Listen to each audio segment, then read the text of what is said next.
প্রিয় শ্রোতা বন্ধু লিসেনার্স, আশা করি আপনারা সবাই ভালো আছেন, সুস্থ আছেন, সুন্দরের সাথে আছেন। বরাবরের মতোই আপনাদের সাথে আছে আমি সাবিরা সুলতানা, আমার চ্যানেল সাবিরাস ইলিউশন ওয়ার্ল্ডে।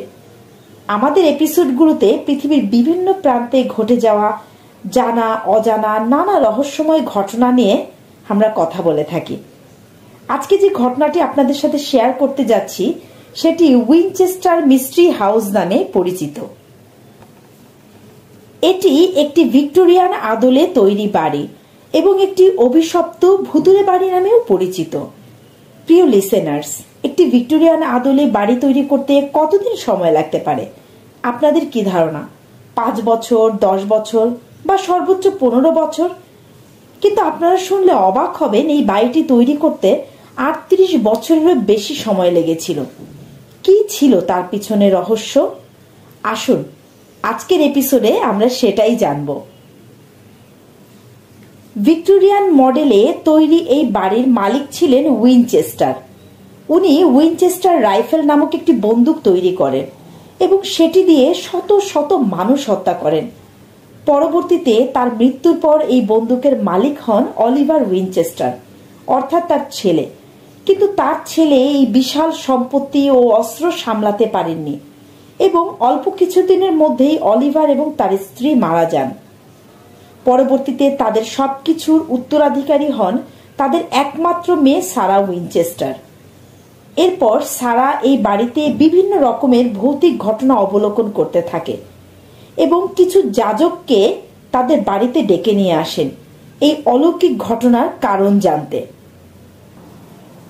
তখন যাজকেরা বলেন, উইনচেস্টারের বন্দুকের গুলিতে যত মানুষ মারা গিয়েছেন তাদের অতৃপ্ত আত্মা এই পরিবারের প্রতি অভিশাপ দিয়েছেন এবং এই বাড়িটি অভিশপ্ত বাড়িতে পরিণত হয়েছে এবং এই বাড়ির সদস্যরা যারা ছিলেন তারা দ্রুত মারা গিয়েছেন। তো সারা উইনচেস্টার এই সাম্রাজ্যের হাল ধরেন এবং 1854 সালে 8 কক্ষ বিশিষ্ট একটি ফার্ম হাউস থেকে তিনি এই বাড়ি তৈরির কাজ শুরু করেন। এই বাড়িটি তৈরিতে খরচ হয় তৎকালীন সময়ে $5.5 মিলিয়ন, যা বর্তমান সময়ে 45 কোটি টাকার সমান। এই বাড়িটিকে ঘিরে রয়েছে অদ্ভুত কিছু রহস্য। কেউ আসলে বলতে পারে না এই বাড়িটিতে মোট কতটি কক্ষ বা কয়টি দরজা জানালা রয়েছে। তবে ধারণা করা হয় এই বাড়িটিতে মোট 160টি কক্ষ, যার মধ্যে 40টি বেডরুম, 47টি সিঁড়ি, 37টি ফায়ার প্লেস ও 6টি রান্নাঘর এবং 1000টি দরজা ও 950টি জানালা রয়েছে। তাহলে ভাবুন তো লিসেনার্স, কত বিশাল ছিল এই বাড়ি। এবং আশ্চর্যের বিষয় হলো এই বাড়িতে এমন কতগুলো কক্ষ আছে যেখানে কখনোই প্রবেশ করা সম্ভব হয়নি এবং এমন কিছু কক্ষ আছে যেগুলো সরাসরি ছাদের সাথে গিয়ে মিশেছে। এই বাড়ির একটি কক্ষে কোনো ছাদও নেই, কোনো ফ্লোরও নেই। এটিকে প্রেত কক্ষ নামে বলা হয়ে থাকে। সারা উইনচেস্টার এই বাড়িটি তৈরি করেন সম্পূর্ণ নিজস্ব নকশা দিয়ে।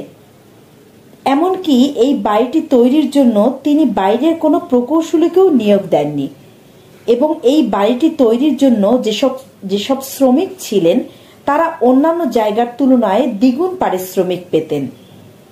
সেই প্রেত কক্ষে আসলেই কি হতো তা এখনো অজানাই রয়ে গিয়েছে। আধুনিক ইন্টেরিয়র ডিজাইনাররা এই বাড়িটিতে ঢুকে হকচকিয়ে যান। তৎকালীন সময়ে 1854 সালে একটি ইমারত কিভাবে এত আধুনিক বা শৌখিন হতে পারে? তারা অনেকেই ধারণা করেন সারা উইনচেস্টার সিএমএসনের সদস্য ছিলেন। এটি বর্তমানে আমেরিকার ক্যালিফোর্নিয়ার একটি অন্যতম পর্যটন কেন্দ্র হিসেবে পরিচিত। তবে এখানের পর্যটকরা যখন সন্ধ্যা নামে তখন অনেকেই পায়ের আওয়াজ পায় বা নিজের নাম প্রতিধ্বনিত হতে শুনতে পায়। পরবর্তীতে ঘোস্ট অ্যাডভেঞ্চার এবং মিথবাস্টার নামে কিছু গ্রুপ এখানে গিয়েছিলেন এবং তারা রাতে প্ল্যান চেট করেন এবং তারা স্বীকার করেছেন যে তারা দ্বিতীয় সত্তার উপস্থিতি সেখানে টের পেয়েছেন। এমনকি টাইম ম্যাগাজিনেও কিন্তু এটি পৃথিবীর অন্যতম হন্টেড প্লেস হিসেবে স্থান করে নিয়েছে। প্রিয় লিসেনার্স, এই গল্পটি শুনে আপনাদের কি মনে হলো? কেনই বা তার বাবা বা ভাই এত দ্রুত মারা গেলেন, বা সারা উইনচেস্টার কিভাবে এত বড় সাম্রাজ্য তৈরি করলেন এতদিন ধরে? এটা আসলেই একটি অমীমাংসিত রহস্য। এই ঘটনাটি সম্পর্কে আপনাদের কোনো মতামত থাকলে অবশ্যই আমাদের কমেন্ট বক্সে কমেন্ট করে জানাবেন। এমনই অনেক জানা অজানা রহস্যময় ঘটনা নিয়ে প্রতি বৃহস্পতিবার রাতে আপনাদের সামনে উপস্থিত হব আমি, সাবিরা সুলতানা।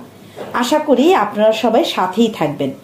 আর যাদের প্যারানরমাল অ্যাক্টিভিটি নিয়ে আগ্রহের শেষ নেই, তারা অবশ্যই চ্যানেলটি সাবস্ক্রাইব করতে ভুলবেন না।